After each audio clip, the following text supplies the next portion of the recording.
Viewers, அஸ்ஸலாமு அலைக்கும். Welcome to plates of flavour. இன்னைக்கு நான் பீர்க்கங்காய் தோல் சட்னி பண்ண போகிறேன். பீர்க்கங்காயில் நிறைய ஹெல்த் பெனிஃபிட்ஸ் இருக்குது. அதில் ஃபைபர் கண்டென்ட், அதுக்கப்புறம் ஆன்டி ஆக்சிடென்ட் இருக்குது. அது ஹெல்த்துக்கு ரொம்ப நல்லது. அது சட்னியாக எப்படி பண்ணுறதுன்னு பார்க்கலாம். பீர்க்கங்காய் 1/4 கிலோ வாங்கிட்டு அதனோட ஸ்கின்னை பீல் ஆஃப் பண்ணி வாஷ் பண்ணி வச்சுருக்கேன்.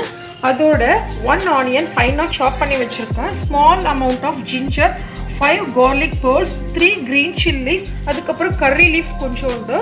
இது பாருங்க, உளுத்தம் பருப்பு வந்து 1 ஸ்பூன், சனா தால் 1 ஸ்பூன், இது cumin seed 1/2 spoon, pepper 1/2 spoon, asafoetida 1/4 spoon, அதுக்கப்புறம் உப்பு தேவையான அளவு, அதுக்கப்புறம் எண்ணெய். இப்போ நம்ம ஒரு பேன் எடுத்துக்கலாம். இது எல்லாத்தையும் போட்டு ஃப்ரை பண்ணிக்கலாம்.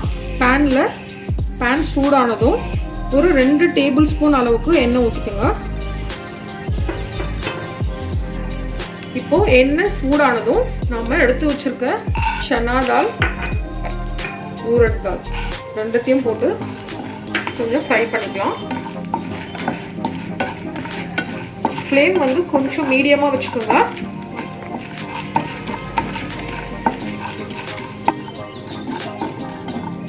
இப்போ நாம பெப்பர், cumin seed, போடிட்டோம். இது எல்லாத்தையும் போட்டு ஃப்ரை பண்ணிக்கலாம். அதுக்கப்புறம் நம்ம எடுத்து வச்சுக்கிற ஆனியன், ஜிஞ்சர், கார்லிக் எல்லாத்தையும் போட்டு ஃப்ரை பண்ணிக்கலாம்.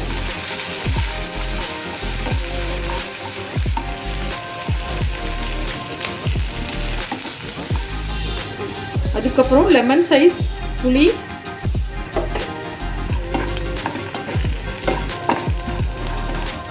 அதுக்கப்புறம் நம்ம வாஷ் பண்ணி வச்சிருக்க இது தோல் எடுத்து போட்டுடலாம். பீர்க்கங்காய் தோலை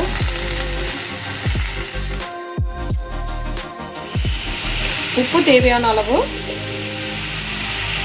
இப்போ நம்ம மூடி போட்டு கொஞ்சம் நேரம், ஒரு 5-10 மினிட்ஸ்க்கு அது கொஞ்சம் சாஃப்ட் ஆகுற வரைக்கும் வேகட்டும். மூடி போட்டு வேக வச்சிடலாம்.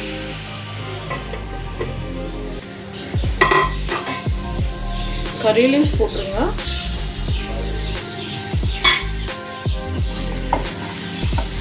வதங்கி இந்த மாதிரி கலர் சேஞ்ச் ஆகணும், அந்த அளவுக்கு வதங்கணும்.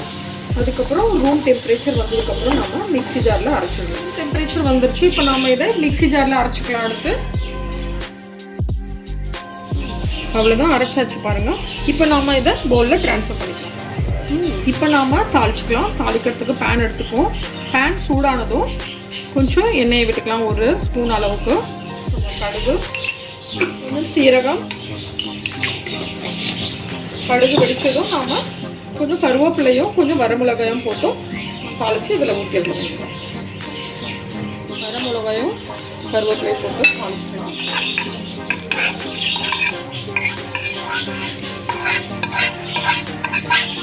நம்மளோட சட்னி ரெடி ஆயிடுச்சு. இது நாம் சாப்பாட்டுக்கு, சப்பாத்திக்கு, இட்லி, தோசைக்கெல்லாம் சைட் டிஷ்ஷாக யூஸ் பண்ணலாம். இந்த வீடியோ பிடிச்சிருந்தா லைக் பண்ணுங்கள், ஷேர் பண்ணுங்கள், கமெண்ட் பண்ணுங்கள், சப்ஸ்கிரைப் பண்ண மறந்துடாதீங்க. தேங்க்யூ. அல்லாஹ் ஹாஃபிஸ்.